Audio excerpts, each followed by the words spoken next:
Prime Minister Ranil Wickremesinghe made a special statement in Parliament today, calling for the setting aside of traditional political ideologies for a short while in order to make a concerted effort to rebuild the country. In his speech, the Prime Minister warned that the country faces a desperate situation in the next 3 weeks and urged the general public to use fuel and cooking gas sparingly. In addition, the Prime Minister also noted that Sri Lanka needs $5 billion to ensure the daily lives of the people were not disrupted for the next 6 months. In addition, he added that another $1 billion is required to strengthen the rupee, with $6 billion needed in total to keep the country afloat for the next 6 months. He also stated that relationships with India, China and Japan, who lead the list of countries providing Sri Lanka with loans and assistance, have been broken and needed to be rebuilt.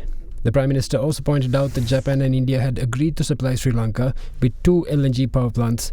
However, the CEB stopped these 2 projects without any justifiable reason. Further, he revealed that Japan had also agreed to provide about $3 billion in projects to Sri Lanka by 2019, but they were put on hold for no reason.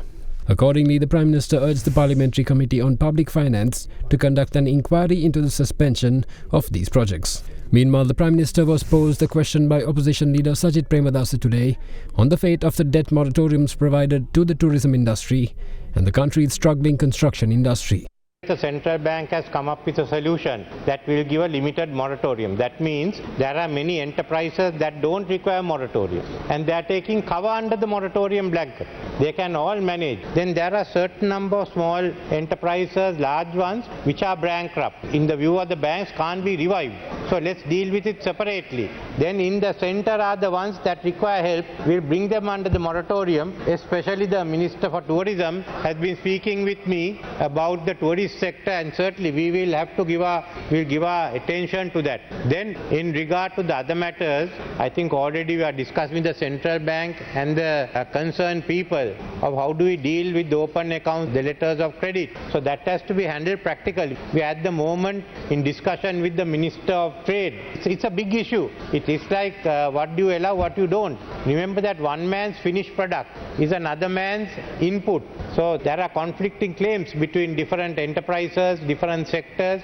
It will have to be done in consultation. The third one covers the construction sector. Well, this year I have to transfer all the money to the people, to feed the people. So there will be a slowdown in the payments to the construction sector as much as to many other sectors.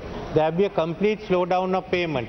We'll pay what we can, but we have put a target. We must at least have 800 billion or more.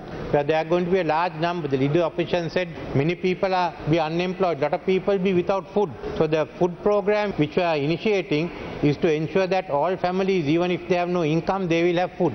And we can have community kitchens in temples, churches, others to supply. The community has to get involved. Without it, we can't feed them. Secondly, is the money to be given to the people. So if we don't give payments to them, there will be another political instability. So let's do that. But I know the construction trade and the tourism are 2 sectors which are facing a lot of difficulty. But we first have to feed the people. I'm fully with this concept that we all have to get together and work together. There's absolutely no doubt about it. However, one has to be mindful that the construction sector, the tourism sector and the SME sector, they are the engine of Sri Lanka's growth. That's the engine that enacts our dynamo to achieve progressive growth. And this is vital. This is important. We all understand that there are priorities that you have to make, and I fully agree that the people have to be fed. That's a basic human need. We cannot keep people in hunger. But Honourable Prime Minister, please do realize, with the construction sector, with the tourism sector, with the SME sector going bankrupt and people are getting unemployed, that's a direct causation for lack of livelihood, lack of earnings, downgrading of standard of living, which will ultimately result in hunger. So this is a very important matter that I raised. I'm not saying this is an easy situation, that there are easy solutions. Not at all. It's a difficult situation. And you have taken an unenviable brief. So what I'm trying to say is it is also very important to go back 2.5 years in time as to find out where this Pohottuwa government went wrong. At each and every juncture, members of this parliament were just uncritically raising their hands and saying yes, yes, Your Excellency, yes, my Lord, yes, Honourable Speaker, every time yes, yes, yes, without critical examination of the facts. The truth was put into a waste paper basket.